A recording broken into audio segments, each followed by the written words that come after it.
एक पादरी को एक अमीर जोड़े ने अपने घर पर रात्रि भोज के लिए आमंत्रित किया। वो दोनों चर्च के वफादार सदस्य थे। रात्रि भोज बेहद शानदार था।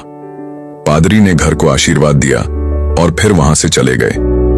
लेकिन जैसे ही पादरी रवाना हुए, पत्नी ने एक अजीब बात नोट की। चांदी का एक चम्मच गायब था। वह नाराज हो गई और अपने पति को बताया। धीरे धीरे उनके मन में शक घर करने लगा, क्या पादरी ने हमारा चम्मच चुरा लिया? वे इस ख्याल को अनदेखा करने की कोशिश करते रहे, लेकिन यह बात उनके मन से नहीं निकली। जिस इंसान पर उन्होंने भरोसा किया था, अब उसी की ईमानदारी पर शक हो रहा था। दिन हफ्तों में बदल गए और वे इस मुद्दे पर बार बार बात करते रहे। शक और गुस्सा इतना बढ़ गया कि उन्होंने चर्च तक बदलने का सोच लिया।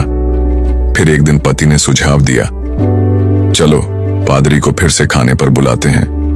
अगर उन्होंने कुछ नहीं कहा तो हम उनसे सीधे पूछेंगे। उन्होंने पादरी को दोबारा आमंत्रित किया और पादरी ने खुशी से न्योता स्वीकार कर लिया।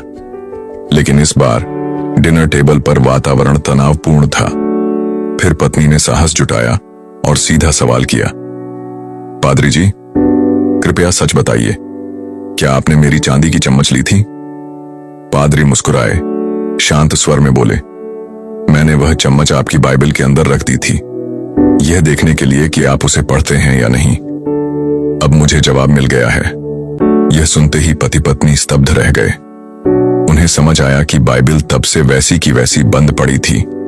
कई हफ्तों से उन्होंने उसे छुआ तक नहीं था।